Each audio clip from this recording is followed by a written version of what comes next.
कहानी का नाम फुसफुसाते साए।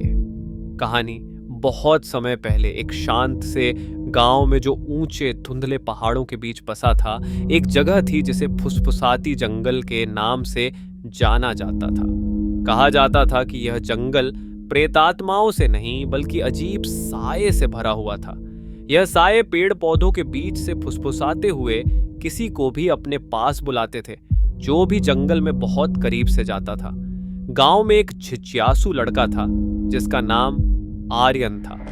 उसे साहसिक कार्यों से बहुत प्यार था और उसने बुजुर्गों से फुसफुसाती जंगल के बारे में कई कहानियां सुनी थी। उसके दोस्त उसे जंगल में जाने से रोकते थे क्योंकि उन्हें लगता था कि ये साए रहस्यमय पहेलियों में बातें करते हैं और लोगों को हमेशा के लिए भटका सकते हैं। लेकिन आर्यन को डर नहीं था। उसने एक शांत शाम को जंगल में जाने का फैसला किया जब सूरज ढलने को था और गांव में सुनहरा रंग फैल रहा था। अपनी टॉर्च और स्नैक्स से भरे बैग के साथ आर्यन जंगल के लिए चल पड़ा। जैसे ही आर्यन जंगल में घुसा, वातावरण बदलने लगा। पेड़ और भी ऊंचे हो गए थे और हवा भी ठंडी हो गई थी। फुसफुसाहटें तुरंत शुरू हो गई। पहले तो वो सिर्फ पत्तों की सरसराहट जैसी महसूस होती थी, लेकिन जल्दी ही आर्यन को शब्द सुनाई देने लगे। आओ करीब आर्यन, एक आवाज फुसफुसाई जैसे कोई हल्की हवा हो।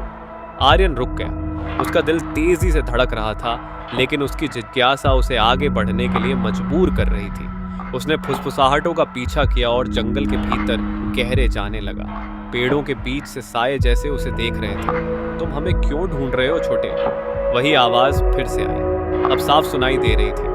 मैं सिर्फ तुमसे सच जानना चाहता हूँ, आर्यन ने जवाब दिया। उसकी आवाज कांप रही थी लेकिन वह दृढ़ था। साए हल्की हंसी के साथ खिलखिलाए जैसे बच्चे छिपते हुए खेल रहे हों। आर्यन और करीब बढ़ा और अचानक एक साया उसके सामने आ खड़ा हुआ। वह कोई भूत प्रेत नहीं था, न ही कोई जानवर, बल्कि एक ऊंचे आकार का साया था जिसकी आंखें चमक रही थी। सच जानने के लिए उस साए ने फुसफुसाया, तुम्हें एक पहेली का उत्तर देना होगा।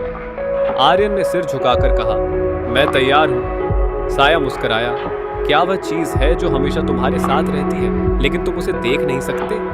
वह तुम्हारी मदद करती है, लेकिन तभी जब तुम उस पर विश्वास करते हो। आर्यन ने कुछ समय सोचा। उसकी मस्तिष्क में कई संभावनाएं आ रही थी और फिर उसे अचानक समझ में आ गया।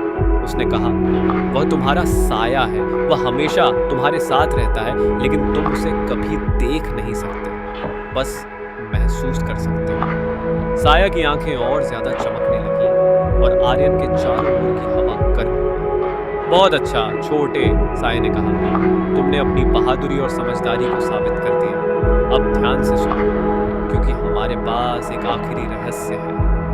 साया करीब झुका और उसकी फुसफुसाहटें आर्यन के कानों में गूंजने लगी। फुसफुसाती जंगल भूतों से नहीं बल्कि उन लोगों के साए से भरा हुआ है जो यहाँ कभी रहते थे और समय में खो गए थे। हम इस भूमि पर नजर रखते हैं और हम किसी ऐसे व्यक्ति का इंतजार करते हैं जो हमारे साथ हमारी कहानियां सुने और हमें शांति दे। आर्यन ने सिर हिलाया, समझते हुए कि इस रहस्य का क्या मतलब था। मैं तुम्हारी कहानी सुनाऊंगा, उसने वादा किया। उसके शब्दों के साथ साया पेड़ों में गायब हो गया और आसपास शांति का अनुभव हुआ। उस दिन के बाद आर्यन हर शाम फुसफुसाती जंगल में जाता और सायों से बातें करता। उसने उनकी कहानियां सुनी और गांव वालों से साझा की, जिससे सभी को यह समझ में आया कि यह जंगल डर का नहीं बल्कि यादों का एक स्थान है जो सुनने के लिए इंतजार कर रहा था। कहानी का संदेश, यह कहानी यह सिखाती है कि कभी कभी जो चीज़ हमें डरावनी या अनजानी लगती है उसे साहस, जिज्ञासा और समझ के साथ समझा जा सकता है। जंगल में जो साए थे वे कोई डरावनी आत्माएं नहीं थीं बल्कि वे समय की धारा में खोए हुए लोग थे जो अपनी कहानी सुनाना चाहते थे।